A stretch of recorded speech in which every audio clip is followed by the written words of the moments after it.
ব্যস্ত হয়ে বলল, আসুন বাবু, এটা ভাতের হোটেল। এই এলাকার লোক বলে পঞ্চুর হোটেল। সেই দুপুরে খেয়েছিলাম, খিদেও পেয়েছে। একটুক্ষণ চিন্তা করে নিয়ে বললাম, কি কি খাবার পাওয়া যাবে? বাবু, ভালো মাছ আছে। মাছ? কোনো চিন্তা করবেন না বাবু, আমার হাতের রান্না যে একবার খায় সে আর কখনো ভোলে না। ঠিক আছে, তাহলে মাছ ভাত দাও। আপনি হাত ধুয়ে বসুন, আমি ব্যবস্থা করছি। ছাতা নামিয়ে রেখে হাত ধুয়ে আমি টেবিলে গিয়ে বসলাম। মিনিট খানেকের মধ্যেই এক প্লেট ভাত, ডাল, আলু ভাজা, মাছের ঝোল সাজিয়ে দিল টেবিলের ওপর। সেই দুপুরে খেয়েছিলাম, জামার হাতা গুটিয়ে পরম তৃপ্তি ভরে খেতে শুরু করলাম।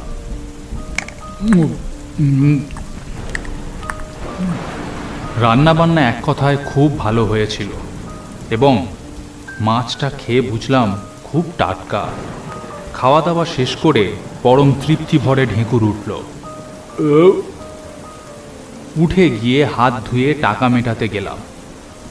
বাবু, সব ঠিক ছিল তো? হ্যাঁ, রান্না বান্না দারুণ। সত্যি তোমার হাতের গুণ আছে ভাই পঞ্চু। ঠিক আছে, আপনি খেয়ে খুশি হয়েছেন, এই আমার কাছে অনেক। কত দেব তোমাকে? কি যে বলেন আপনি, এত সুখ্যাতি করলেন, আপনার কাছ থেকে কি পয়সা নিতে পারি? তা কি করে হয়? এই না না না না না না, আমি টাকা নিতে পারবো না। মনে মনে ভাবলাম, লোকটির ব্যবহার বড় ভালো। আমি বড় বিপদে পড়েছি ভাই। কি হয়েছে বাবু? এখানে মেলা দেখতে এসেছিলাম, বৃষ্টির জন্য শেষ ট্রেনটা ধরতে পারিনি। এখন এই ফাঁকা চত্বরে কোথায় থাকবো সেটাই ভাবছি। তোমার এখানে একটা ব্যবস্থা করা যায় না ভাই? এই না বাবু, এ তো খাবারের হোটেল, থাকার ব্যবস্থা তো এখানে নেই। কিছু একটা ব্যবস্থা করে দাও না ভাই, আমি এখানেই টেবিল জুড়ে শুয়ে রাত কাটাতে পারি। সবই বুঝলাম, ভিতরে দুটো ঘরও আছে, তার মধ্যে একটাই আমি থাকি, আর একটার অবস্থা খুব খারাপ। কোনো অসুবিধা হবে না, আমি যা হোক করে রাতটুকু কাটিয়ে দেব। কাটিয়ে দেব বললে তো আর কাটিয়ে দেওয়া যায় না বাবু, কত রকমের উপদ্রব আছে। আমার কোনো অসুবিধা হবে না। ও ইঁদুর বাদুরের সাথে ঘর করার অভ্যাস আমার আছে। শুধু কি ইঁদুর বাদুর, আরো। এই পর্যন্ত বলে পঞ্চু চুপ করে গেল। কিছু একটা কথা যেন চেপে গেল। আচ্ছা, ঠিক আছে, চলুন দেখি ভিতরে কি ব্যবস্থা করা যায়। দোকানের পিছন দিকের দুটো ঘর, তার মধ্যে একটা ঘরে ঢুকলাম পঞ্চুর পেছন পেছন। এই ঘর, এর মধ্যেই কোনো রকমে আপনাকে একটু ব্যবস্থা করে নিতে হবে। তুমি যে আমার কি উপকার করলে ভাই, তা কি বলবো। আচ্ছা, এখন আমি আসি।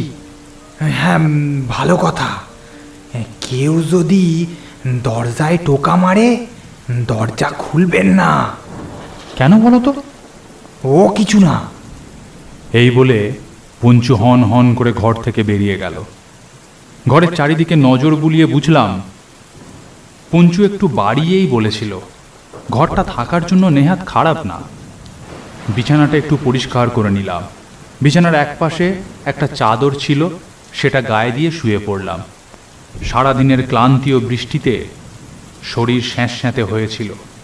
শুকনো বিছানা পেতে ভারী আরাম অনুভব করলাম।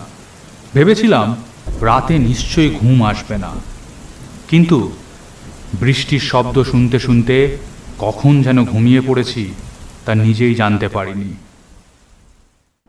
হঠাৎ ঘুম ভাঙল একটা অদ্ভুত অনুভূতিতে। মনে হলো আমি যেন মরুভূমির মাঝখানে উত্তপ্ত সূর্যের নিচে শুয়ে আছি। সূর্যের প্রচণ্ড তাপে আমার শরীর ঘামে ভিজে উঠেছে। ঘুমের ঘোরে মনে হলো কিসের যেন ফটফট করে শব্দ হচ্ছে আর কেমন ধোঁয়া ধোঁয়া গন্ধ পাচ্ছি নাকে। তবে কি পঞ্চু রান্না করছে? ঘুম জড়ানো চোখ মেললাম এবং তখনই ভয়ে আমি সজাগ হয়ে ধর্মর করে বিছানায় উঠে বসলাম। এ কি কাণ্ড! চারিদিকে আগুন লেগেছে, কিন্তু কারোর কোনো চিৎকার পাওয়া যাচ্ছে না। তো সেসব চিন্তা করার সময় এখন নয়। না না না না না, সেসব চিন্তা করার সময় এখন নয়। এখন জীবন বাঁচানো আমার কাছে সব থেকে জরুরি। বিছানা থেকে নেমে যাব এমন সময় দেখলাম আগুন চারিদিকে দ্রুত ছড়িয়ে পড়ছে চারিদিকে ঝলসে যাওয়া দরমার ফাঁক থেকে অনেকগুলো কঙ্কাল উঁকি মেরে হাসছে। এই দৃশ্য দেখে ভয়ে আমার শরীর কাঁপতে লাগলো, চক্ষু বিস্ফারিত হয়ে বাইরে বেরিয়ে আসতে চাইলো। এরই মধ্যে সামনের দরজার কাছে দাঁড়িয়ে থাকা কঙ্কালটি খিলখিল করে হেসে বলল,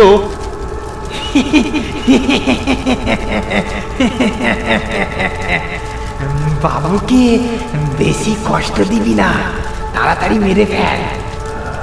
গলাটা শুনে বুঝলাম এই কঙ্কালটাই পঞ্চু। কি বাবু, ঠিক আছে তো? আমার মুখ থেকে কথা সরল না। কোনো অসুবিধা হবে না, খানিকক্ষণের মধ্যে সব পুড়ে ছাই হয়ে যাবে, আপনিও।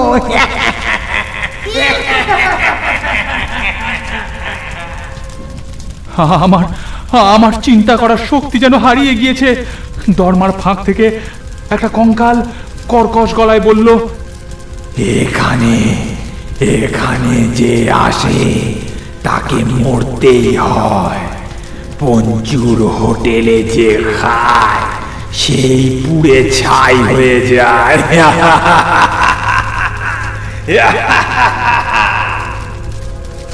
কি করব বলুন বাবু, এখানে তো আর খদ্দের পত্র আসে না। নতুন খদ্দের এলে ফিরিয়ে দিতে ইচ্ছা করে না। তাই আজ থেকে সারা জীবন আপনি আমার খদ্দের হয়ে গেলেন।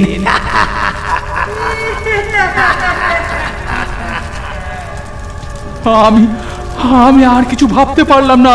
সেই আগুন, কঙ্কাল, তাদের অট্টহাসি, সমস্ত দৃশ্য আমার চোখের উপর ভাসতে লাগলো এবং পরেই আমি চিৎকার করে বিছানার উপর জ্ঞান হারালাম।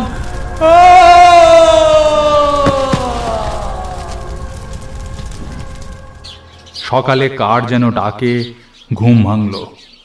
ও মশাই!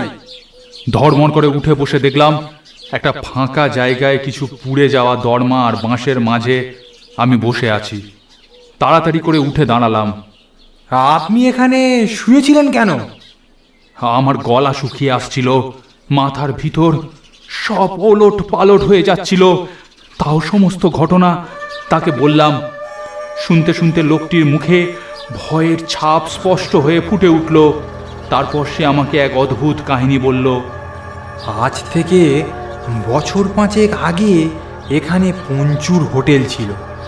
পঞ্চুর খুব ভালো রান্নার হাত ছিল, আর দোকানটা রেল স্টেশনের কাছে হওয়ায় ভালোই চলতো। হঠাৎ একদিন গাঁয়ের মোড়লের ছেলে পঞ্চুর হোটেলে খেলো। বাড়ি ফিরে তার ভেদ বমি শুরু হলো। পরের দিনের সূর্যোদয়ের আগেই ছেলেটি মারা গেল। ডাক্তার বলল ফুড পয়জেন। তখনই মোড়ল দলবল নিয়ে পঞ্চুর দোকান ঘেরাও করে আগুন লাগিয়ে দিল। পঞ্চু এবং তার কর্মচারীদের পরিত্রাহী চিৎকার শোনা যেতে লাগলো। এতগুলো মানুষ চোখের সামনে জ্যান্ত পুড়ে মরে গেল। তারপর থেকেই রাত্রে পঞ্চু এবং তার কর্মচারীরা হোটেল খুলে বসে নতুন খদ্দেরের আশায়। এই জন্যই রেল স্টেশনে কাউকে দেখতে পাবেন না সন্ধ্যের পর। যে স্টেশন মাস্টার এখানে চাকরি করে সেও বিকেল হতেই বাড়ি পালায়। আপনি বড় বাঁচান বেঁচে গিয়েছেন, কিন্তু আপনি যে বললেন আপনি পঞ্চুর হোটেলে খেয়েছেন, তাহলে কি আপনি বেঁচে গিয়েছেন? আজ পর্যন্ত কেউ পঞ্চুর হোটেলে খেয়ে বেঁচে ফিরতে পারেনি। ভয়ে আতঙ্কে তাড়াহুড়ো করে লোকটা সেখান থেকে চলে গেল। আমিও ট্রেন আসতেই তাতে চড়ে বসলাম, আর কখনো সেই জায়গায় ফিরে যায়নি। গল্পটি ভালো লাগলে একটি লাইক করুন।